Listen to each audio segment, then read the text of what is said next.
Hi everybody, Dr. David Alter again, coming to you from ibsreliefnow.com. Today I want to talk with you about something that is so important for IBS management, and the bizarre thing is you don't even have to be awake to do it. What I'm talking about is the incredible role that sleep plays in regulating every part of your body, including your gut, when we sleep well on a consistent basis. All life sleeps. There's no creature on the face of the earth that doesn't have some way of sleeping.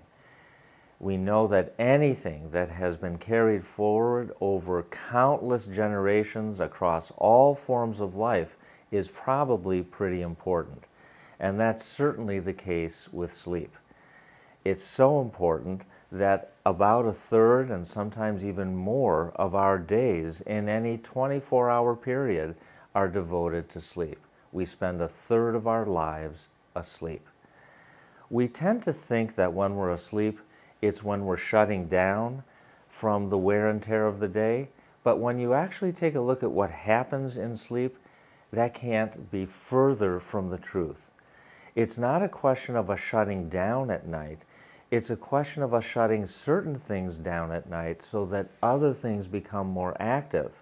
And that's part of what is so important when we look at how sleep matters for IBS management. During the day, we're going through energy reserves. We're accumulating experience. We're processing things. We're eating, drinking, playing, working, dealing with any number of stressors. All of those have a significant impact on the physical body, on the brain, and especially on the gut. When we're sleeping in a nice, consistent rhythm, typically 7, 8, or even more hours for some people, there's a reboot that's happening. The wear and tear of the day is being dealt with. The experiences of the day are being processed. Those that are really relevant to our future are being stored in memory as part of our learning. Those that are really not relevant are being broken down and released. Muscle tension that builds during the day. There may be some micro injuries to our different organ systems that happen during the day.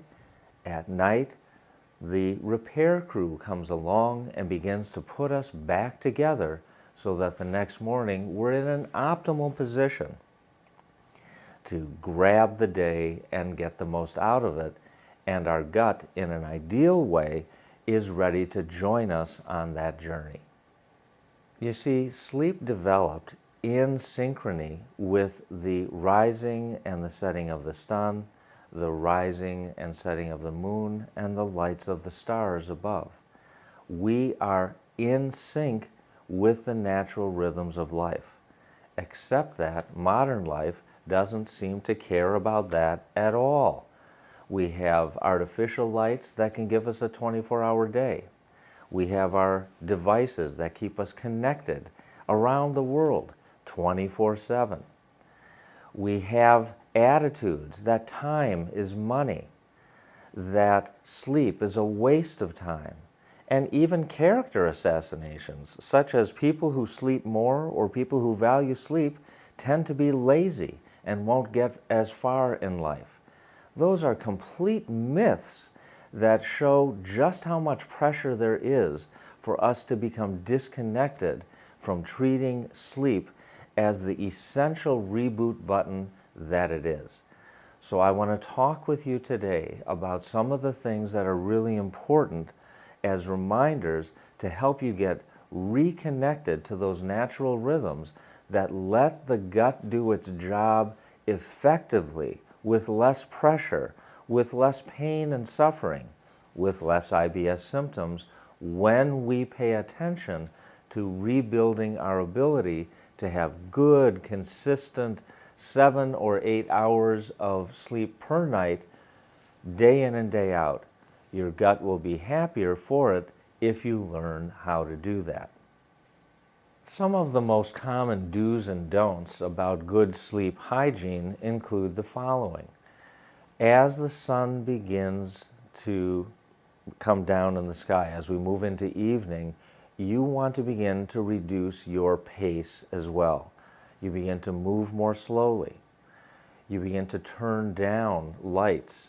You begin to turn down music. You begin to disconnect from devices, from computer screens, from all the things that keep us on and harried and worried and anxious even into the evening. Because realistically, you can't just drop into bed and expect to sleep well. You need to prepare for sleep. You want your bedroom to be quite dark without a lot of artificial light. You want to have had at least 2 or 3 hours go by before you go to sleep, so that since your last meal, so that your stomach can fully empty. You want to be able to have the muscles in your body feel calmer and more relaxed, and you may do that by a yoga session at night. You may do that by taking a warm shower or bath. You may do that by a walk in your neighborhood. You may do that by sitting and writing in a journal or reading some poetry.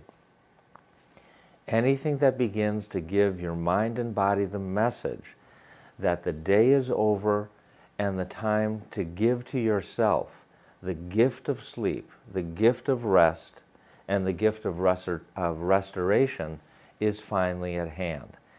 Any of those kinds of things really put yourself in a position that not only helps you to sleep better, but actually gives the message to the gut that it doesn't have to carry any anxious tensions and worries that we experience as pain and bloating and distension and urgency.